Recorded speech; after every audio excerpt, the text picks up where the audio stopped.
얼마 전 유튜브 영상을 보다가 우연히 행복해지는 방법에 대한 강의를 듣게 되었습니다. 한 문장으로 요약하자면, 행복하고 싶다면 행복한 사람 옆으로 가라는 내용이었습니다.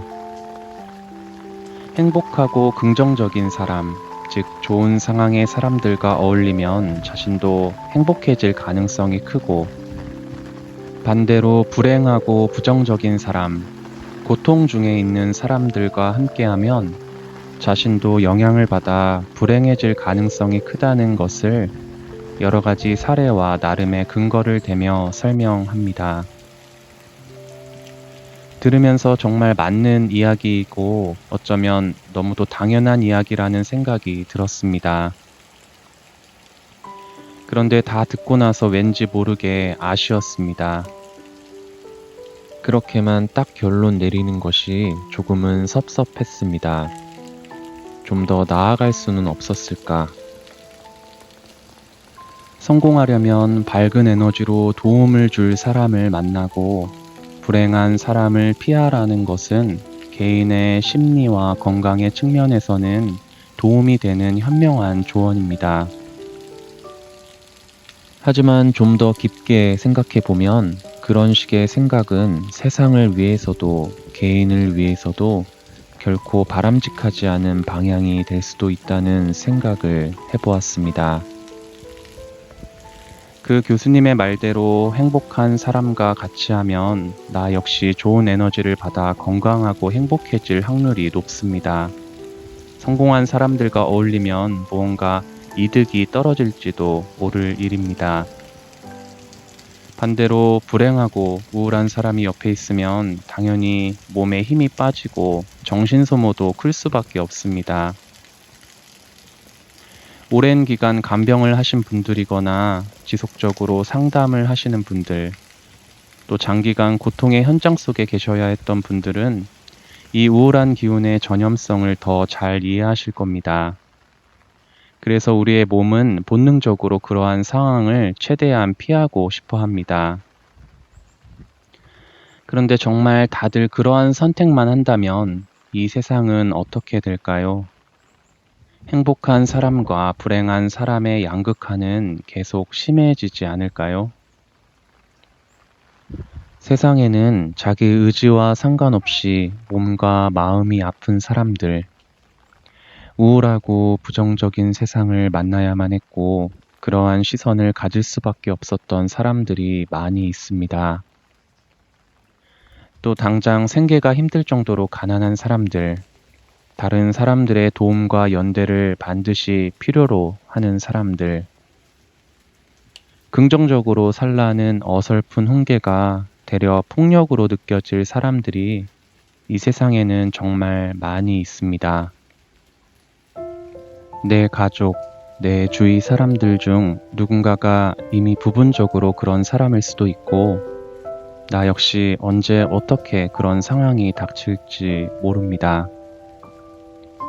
조금은 다른 사람들과 아픔을 함께하고 작은 기쁨을 나누는 것에서 또 다른 차원의 행복을 창출할 수는 없는 걸까요?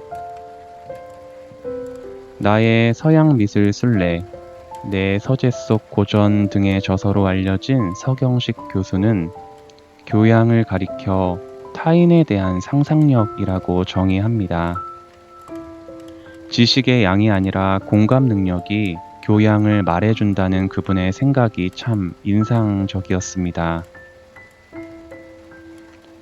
또 거리의 현장 미사에서 어느 신부님께서 강론 중에 하셨다는 말씀도 함께 떠오릅니다. 신앙은 타인의 고통에 대한 상상력이다.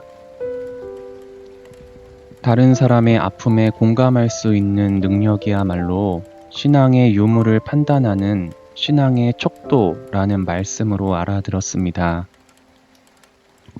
얼마나 많은 교리를 알고 있느냐, 얼마나 자주 종교 예식에 참여했느냐, 얼마나 신비로운 종교 체험을 해보았느냐, 얼마나 많은 헌금을 내느냐가 아니라 내가 살아온 길이 나의 신앙을 말해준다는 겁니다.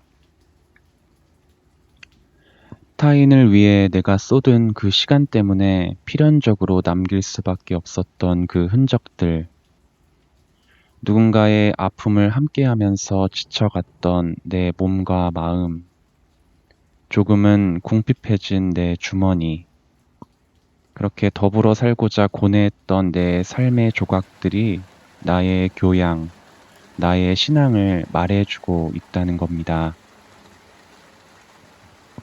세계적인 종교학자 하비콕스가 쓴 종교의 미래라는 책이 있습니다. 저자는 종교의 미래에 대한 고견을 펼치면서 신앙의 본질에 대해 꽤나 흥미로운 이야기를 전합니다. 바로 믿는다는 것이 무엇을 의미하는지에 대한 이야기였습니다.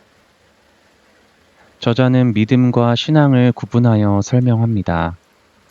그의 표현에 따르면 우리가 흔히 말하는 믿음, 즉 빌리프는 종교가 제시하는 어떠한 교리나 신조들에 대한 지적인 동의를 의미합니다.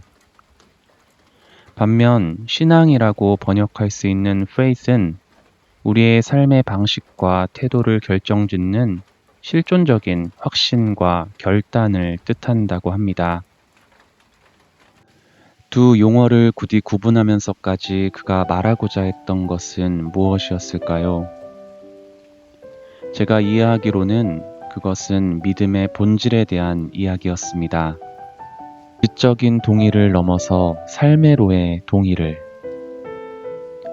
가령 불교 신자라면 단순히 절에 가서 소원을 비는 것이 아니라 석가의 깨달음의 길에 관심을 갖고 자비의 마음을 살아가는 겁니다.